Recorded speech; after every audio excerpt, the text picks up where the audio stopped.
You are listening to Shameless Stories, and I'm Nicola Humber, founder of the Unbound Press, soul-led publishing company for magical women writing world-changing books. And we are delighted to be the sponsor of this podcast.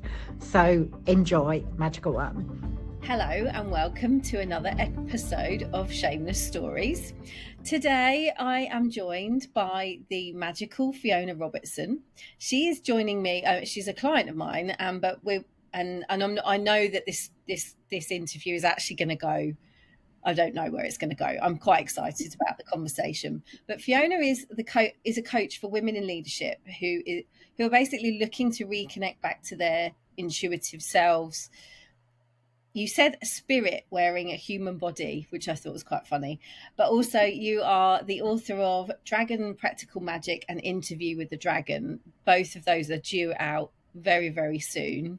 So I'm really excited to have a conversation with you about all the work that you do and how you got to this point, because you're coaching women in leadership, but there's also this dragon energy that comes in as well, which I'm, excited to dig into. So, Fiona, welcome.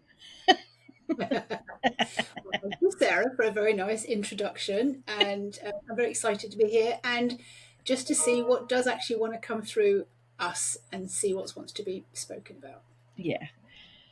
So the question that I wanted to ask you is, I like to refer to it as a sliding door moment.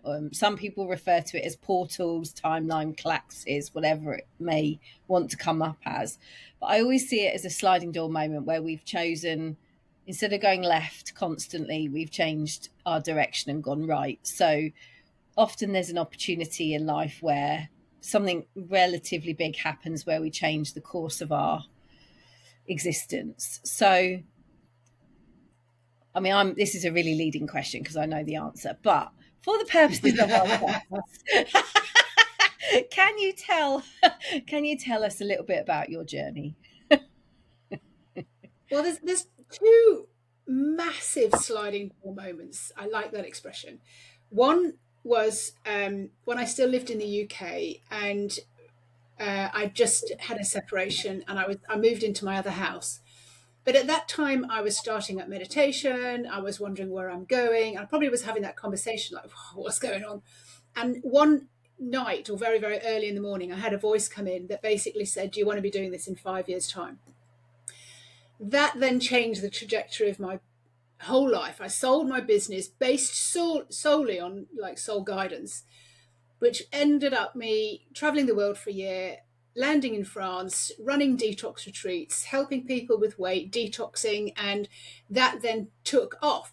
The second sliding door moment was, I'm sitting on the settee back there and I'm just going, what am I here for? I just don't feel pulled to do retreats and those kind of things anymore, or talk about weight and talk about that.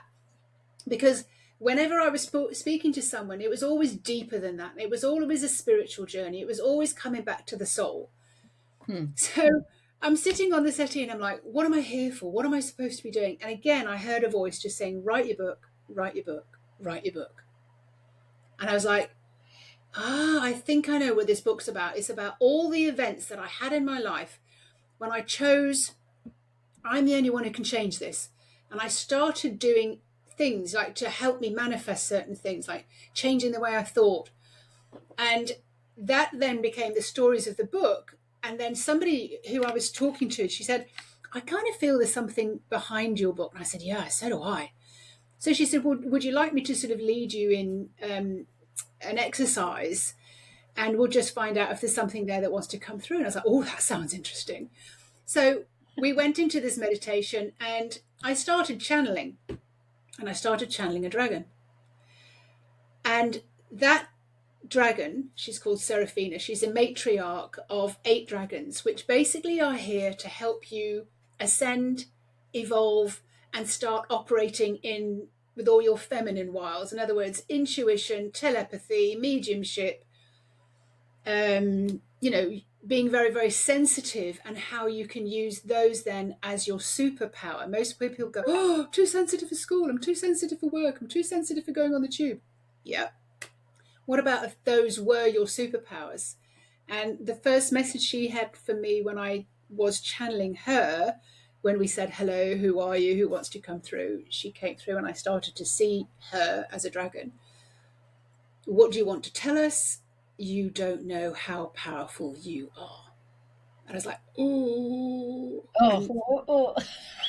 And that's what I've been growing into over the last few years, understanding the messages that came through over 8 sessions of channeling, that this lady very kindly decided she would ask the questions if I would channel. I'm like, I don't channel, I don't do that. But here I was doing it. And the messages that were coming through were all about how we manifest, but we manifest with our soul entwined. So you liked the phrase earlier that, the spirit is wearing this human suit, this female body suit. And I bring people back into realizing that's exactly who you are. And to stop being frightened of all the human things. So if I'm a truth teller, I'm seeing the stories, I'm feeling how they land in the body, I'm seeing the beliefs that you've got and how they affect you and stop you moving forwards. And then we navigate our way through that back to the soul, so that you suddenly realize you're a leader, you're here with a mission, and wow, there's something that you need to bring down into the world. Very powerful stuff. So I was like, but I think, like going back to your first sliding door moment, you were a successful businesswoman. So you were running what, £1 million business, I think you were saying, you've told me before. Yeah, I was turning over £1 million and it was growing, and I was just I'd never borrowed any money to run that firm. I'd never had to buy any products. I ran the business from home and then moved it into a unit. And I just carried on. Clients just kept coming and they kept ordering. And I was selling miniature cameras, miniature screens, like the original flat screens, and actually the original cameras that you now see on your phone and on your computers. I was at the beginning of video conferencing and cameras on your phones, and this was all the beginning of all of this kind of stuff. But it was almost getting too much for me, technical wise. I loved it. I loved being able to see where the human couldn't go. So we did extreme sports. I jumped out of aeroplanes with the RAF, to trial out cameras. I was like, it was in nuclear power stations, it was cameras on machines, it was in universities or factories, looking down a microscope, like what cameras could see on a microscope. Like, it was just amazing stuff. I loved it. But you get to a point, even in a human relationship, in a relationship with your business, you kind of go, I wonder how far I can take this. I wonder what else there is. I wonder what else I can do. And that's been in me since a little girl. Yeah. I wonder how far I can take this. I wonder how far we can go. I love that. And I love the fact that, like, was your business called something to do with vision? Vision Source, yeah. And that's yeah. Vision Source was the name of the company that I ran in Oxford, and it was my company. And it just supported me for so long until I just kind of went, until I heard this voice saying, do you want to be doing this in 5 years' time? I was like, I thought I did. I thought this was it. I thought this was my life. And now you do vision sourcing through other means. I do. I help the invisible be made visible. So your invisible world, so your soul, your spirit guides, how you're getting intuition, how you're feeling things. And I read people's businesses and I see the vision that Source has for you. And that came through one day. I was driving to the supermarket, as you do, talking to yourself in the car. And again, I'm always asking, like, okay, so what's next? Why am I here? What's this all about? Like, and I'm always trying to work out, like, all these bits of the jigsaw, sort of like, some come in and some don't. It's like, what's next? Like, show me. And I was driving in my car, and then the word Vision Source came up, and I was like, are you kidding me? That is hilarious. Like, why are you putting me back? Why are you putting me back to the business that I had before? And I was I wasn't told anything, but I was just like, stay with it, let it land, let it come through. So I was allowing it to be absorbed. And I was like, oh, vision source. What was vision source? Vision source was seeing things that people couldn't see. Right. And again, well, of course I do that to do with the soul. And oh, these readings that you've asked me to do to people's businesses, and I argued with you there as well. I'm not a psychic. I don't do readings. And then I was driving in my car, and all this was kind of a conversation with myself. It was landing, it was landing, it was landing. I was like, oh, the vision that Source has for you.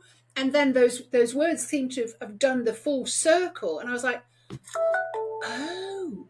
So every single job that I've had was building on what I was here to do now.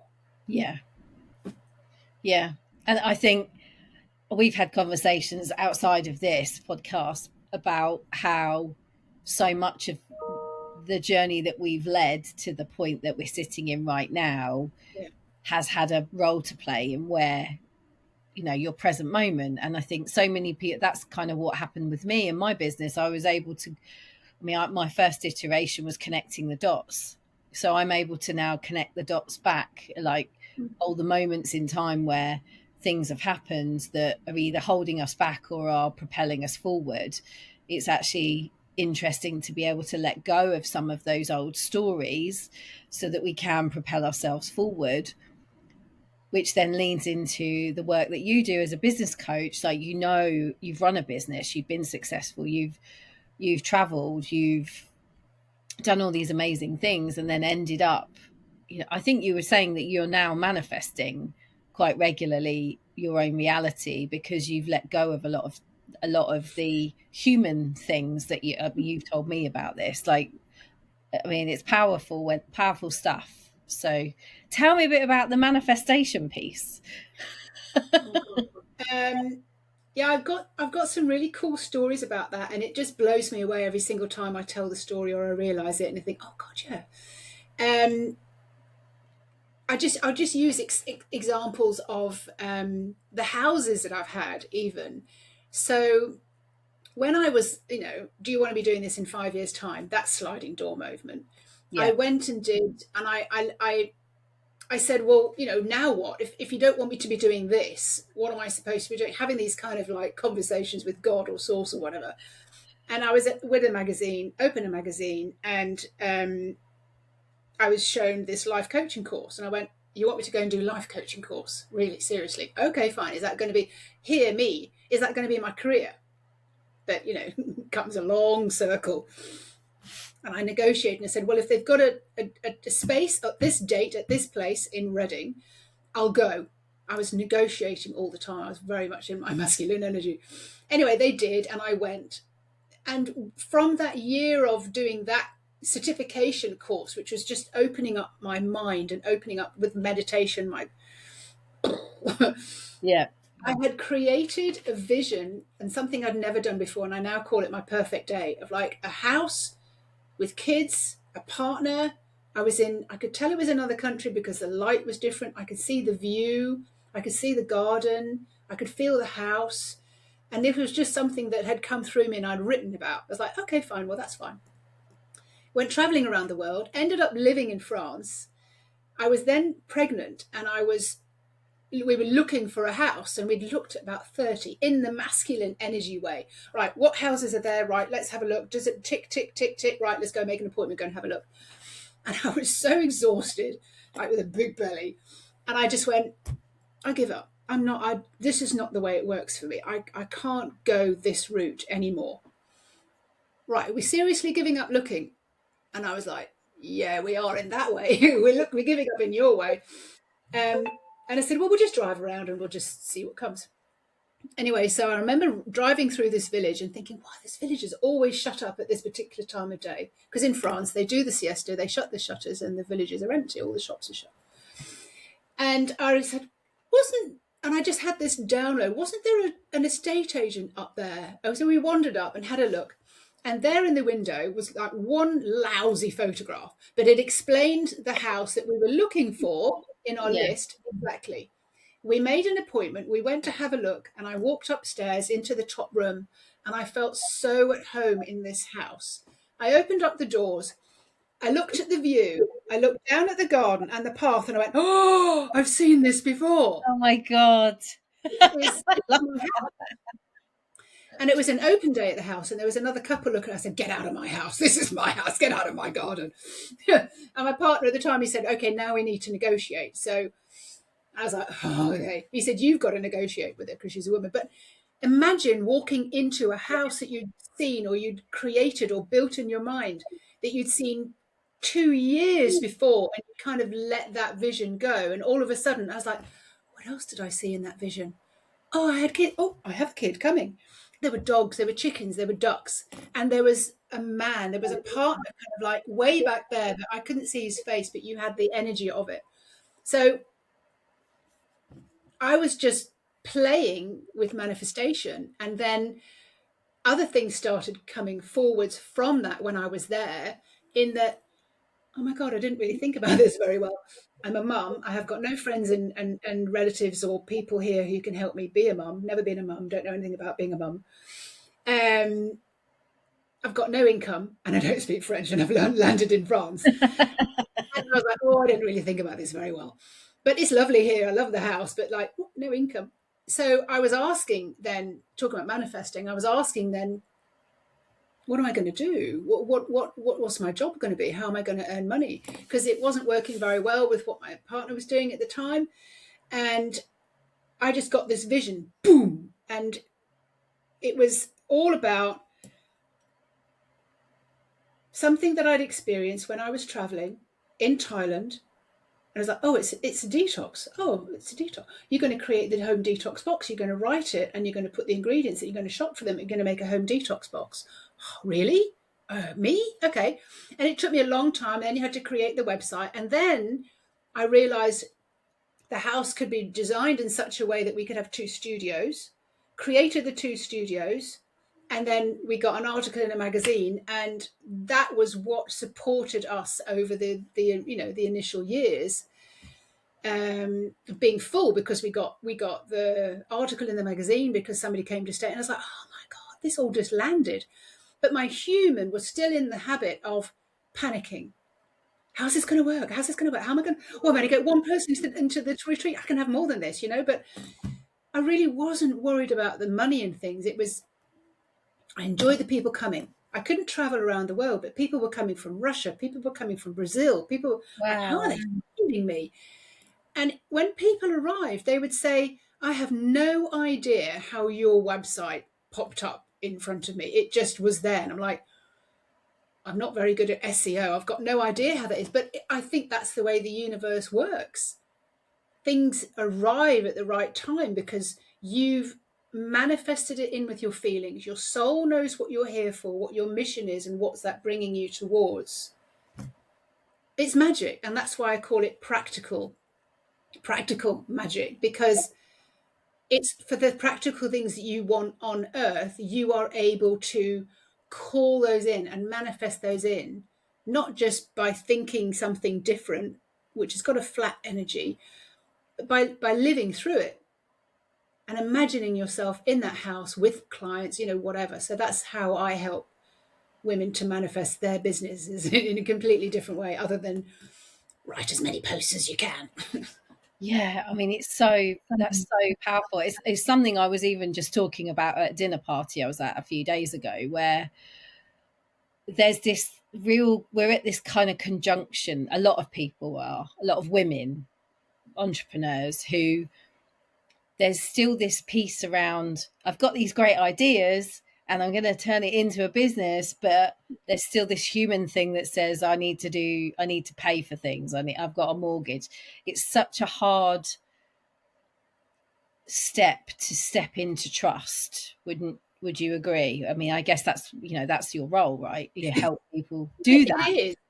Yeah, it is. And it's, I love working with women with a spiritual penchant. They don't have to, but it's like, we like to work in a certain way. We've had that conversation that we think in a completely different way. And I love working with women because they're saying, I don't know how to do this. I'm running out of money. I'm spending all my savings. I started this business because I thought it was going to earn me money. And I'm hearing their story and I can feel what it's doing in their body. I can feel how it's landing. And therefore, I know what's then going to be landing in their environment by the story that they're telling, by the energetics that they're in. So when I say to someone, what if the world responds to you? And you can see that they kind of like, they tick along with it for a little while and they go, yeah. And then they go, how? I said, okay, you've gone back into your head. But what if the world responds to you? Can you feel how you feel and what will be coming to you moment by moment by moment because of what you feel? So the world is responding to your human suit, to your spirit, to your energy.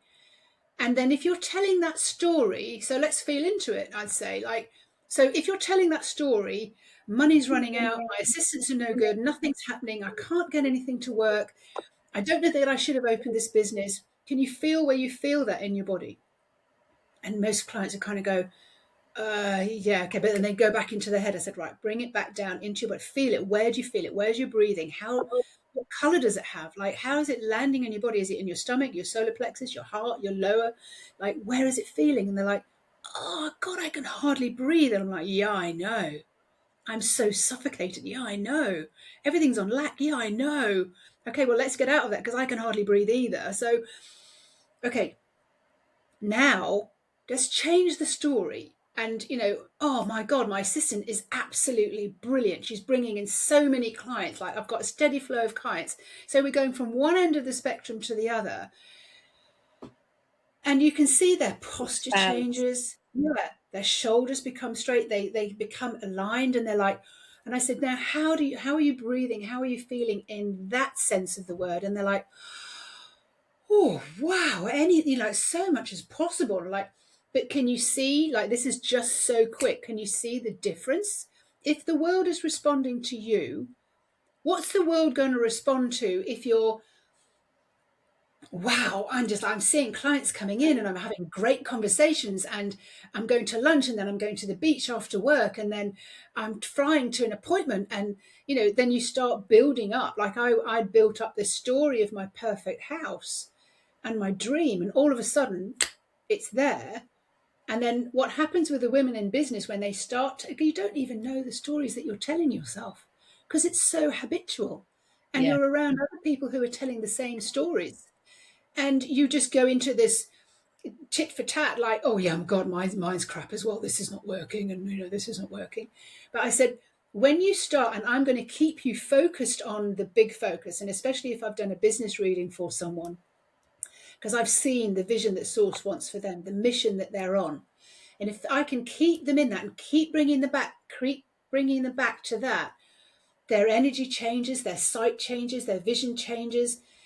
And the world starts responding to them and they go, oh gosh, I got a client last week. I don't know where they come from, but they wanted to stay in the energy tank that I've got, this business. This is one client. I've got this energy tank that they stay in and that, it changes all your frequency, but they wanted to sleep in it. And she went, oh, right, okay. And from 2 clients, helped boost her confidence, came another 2 clients. Then she had an open day and it was just like boom, boom, boom, boom, boom. Things started to change. So it is a mindset thing and also a soul-led thing. Mindset would be the beginning of it because you need to train your mind to think a different story. But the soul makes it alive.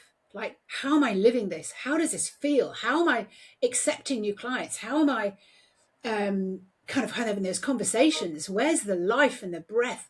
If your soul can feel it, it's got nothing to do with your eyes. If your soul can feel it, it's got nothing to do with your mind. You are living it. You've embodied it. You've embedded it in. And sometimes this takes a bit of a conversation and a bit of remembrance.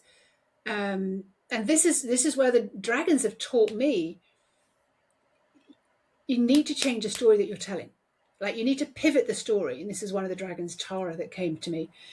She's like, you need to change it 180 degrees, the story that you're telling. Tara came to me when I was sitting on the beach and I'd been doing a reading for someone and I sat on the beach doing the reading. And I was in the process of writing my book. I'd had the channeling interviews, and I was like, who are the other dragons then? How is this all going to come in? Because she was always the head spokesperson. Seraphine was always the head spokesperson with always this big message, you don't know how powerful you are. I was like, but what are all the details? And then I was sitting on the beach after doing a reading, and I saw, can't explain it, out of, it's almost like that corner of your eye when you're not thinking and you're not seeing, but you are seeing.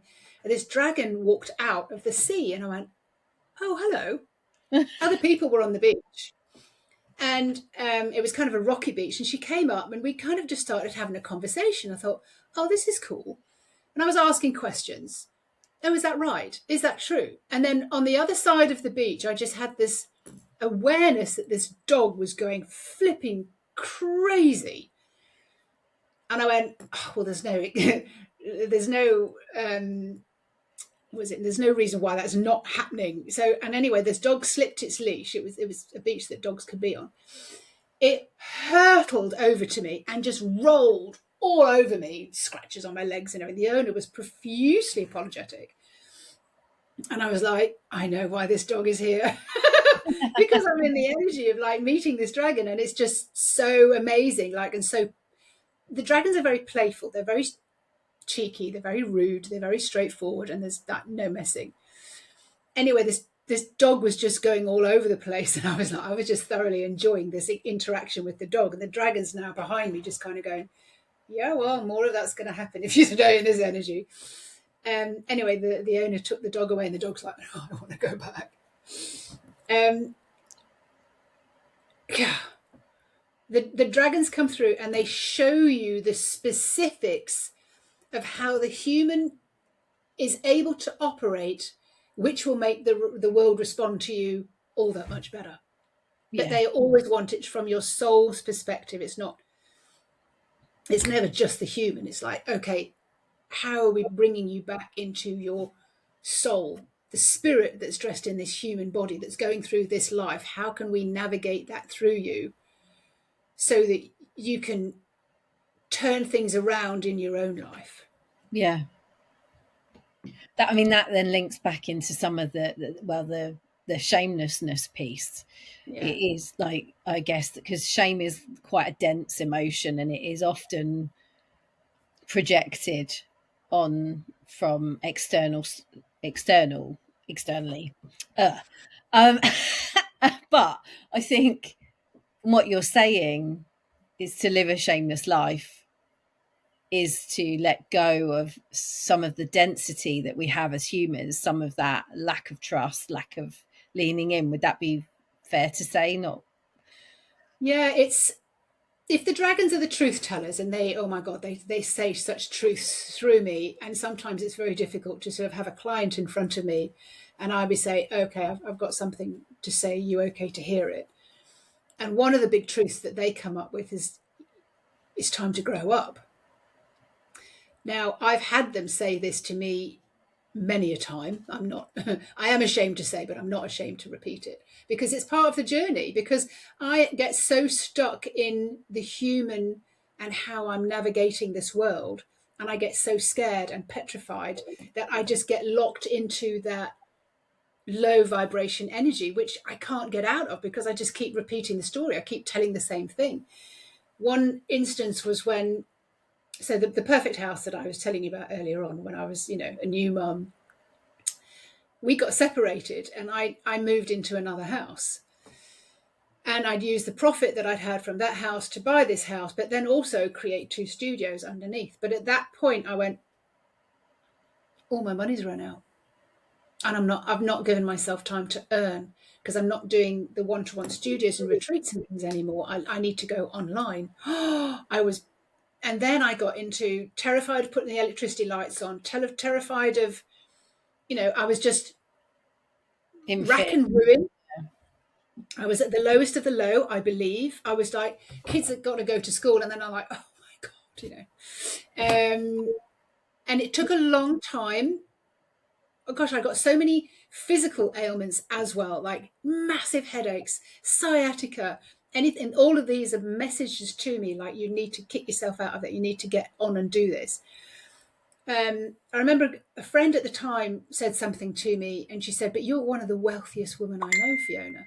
Why are you still coming from lack? Why are you so frightened of looking at your bank account and opening up the post and everything? I was just like, where have I gone? Yeah. Who am I? I was the woman who travelled the world. I've run £1 million company. I've moved to France on a whim, and I've run a retreat. And like, where have I gone? And I think at that moment, when I really absorbed that, I really had to put my big boots on, or big girl panties on, however you describe it. And I went, oh my God, the only one who can change this is me. I have to think differently, tell a different story, and dig myself out of this hole. Now, I tell you what was really, really, I was ashamed of. I had to get, I don't know what you'd call them in England, but here they were kind of like, you went to a food bank on a Thursday and you picked up a box of food.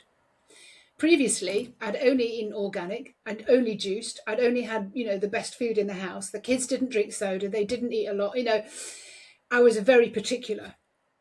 And I had to go through this period of queuing up with these people who were on hard times. And I had to apologize. And I was like, this isn't me. I mean, and she said, everybody goes through a time like this. And I was so tearful. I was so ashamed. But I think I had to go through that to get the kick to kind of go, and I am the only one who can get myself out of that. When I'd made that decision, and the decision's very important in your manifesting, when I managed to make that decision, I was like, I can't keep accepting food parcels. I have to stop those, and I have to. So I kicked those out the window. And I'd done a competition online for someone who was an online coach. And within one day, I won her 6 months free online coaching. And I was like, holy moly, this is how it works. And I keep surprising myself that is how life works. It responds to you. Yeah. Oh my God. Like, as you're telling that story, I'm thinking, oh yeah, it's a cycle that I imagine listeners have repeated. I certainly have. I was sitting there thinking, oh my God, I've got an exact same story where I kind of flip-flopped about and was poor me, and oh, this is awful. And it's like, the more you think like that, the more that arrives. Yeah. And it's almost like the minute I realized that I think I'd probably hit rock bottom, I thought, well, the only way is up now. So I just need to I need to get over this and get on with it and be the grown up, like you say. It's like, I think sometimes when your inner child is in the driving seat, that's when you want someone to sweep in and save you. And, the whole story around the handsome prince or whatever, or the dragon who's gonna, it's kind of, we're brought up on those stories, aren't we? So sometimes in our subconscious, I'm guessing those little stories find their way in, but it's about taking back our power and making going a different direction, going right instead of left. Keep going left, you're going to get the same thing. It's like if you're going to keep running into a closed door, of course it's not going to open. It's that sort of all of those kind of descriptions. And don't you hate it when you hear that phrase, if you keep doing the same thing, you're going to keep getting the same result? And you're like, no. But it's true. Yeah. And how many people say to me, oh, I'd love to have a dragon. And I'll say, okay, well, why do you want a dragon? Oh, for protection, for this, for that. And I'm just like, but you're the one who protects you. All the dragon does is just reminds you who you are and how powerful you are. But we want to give our power away. If you think, we've had the discussion before about so many people, we do give our power away because we want the coach to tell us what to do, or we want the partner, or we want the doctor, or we want someone to tell us what to do. We're all looking for something to tell us how we live to life, how we live. But that's the way we've been conditioned, and that's the way we've been educated. And what we're doing now is like, what if the world responds to you. Holy moly, that is like so much responsibility. It's like, oh, no, I just want my mum to come and save me, or my dad, or someone else do it. the next partner or something. It's like, no, you are so much better off when you just like you know who your soul is. You have that interaction with her. She gives you your yes and no. She helps you make things come forward. She sends you soul interventions, which is my second book, all about the stories of when she kicked me into touch and give me these massive soul interventions. And I'm like, oh my God, this is a message. How am I going to deal with this? I don't want to deal with this. I just want to shrink and die. But you realize that was there for a purpose. The sciatica, I tripped and fell the other week and my ankle was like this. I'm like, thank you very much.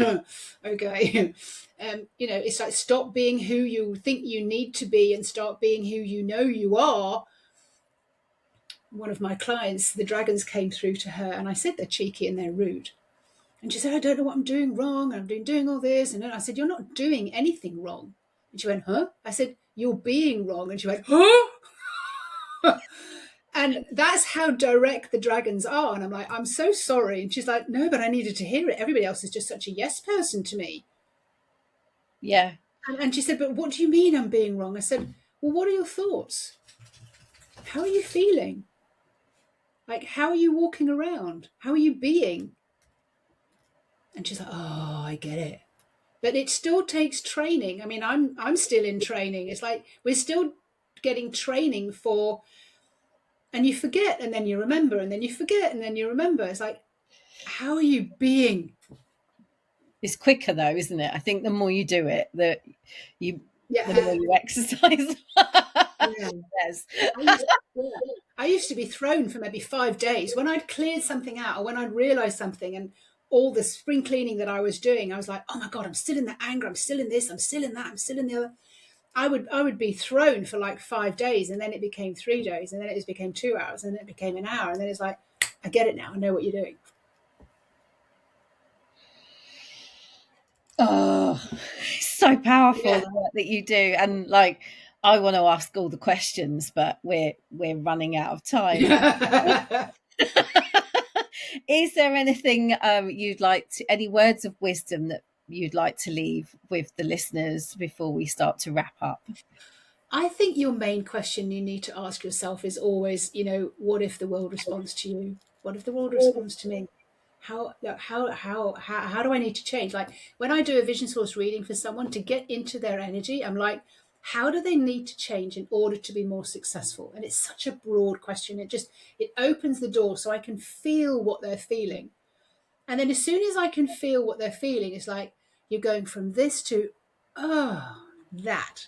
Like, so what's the feeling you need to be in? And then the next thing would be, what if you can change the way you interact with the world forever?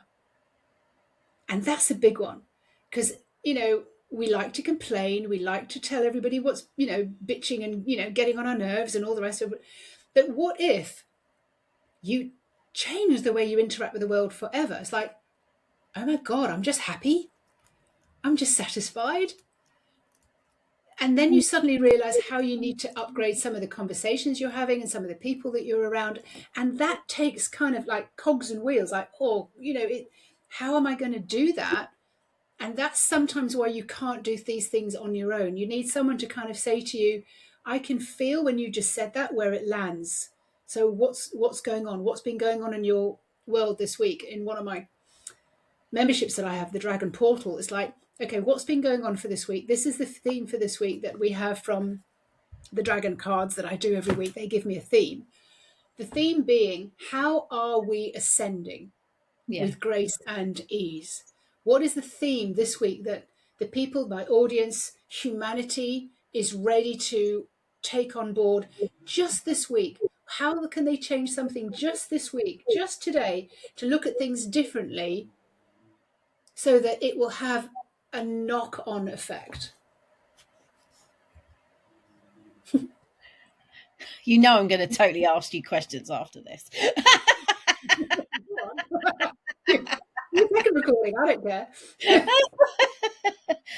So I've had an absolute blast chatting to you today, to the point where I've forgotten what I'm supposed to be doing right now. But how can people find you? There you go. How can people find you if they are drawn to your Use work? your intuition. No, FionaRobertson.co is my website.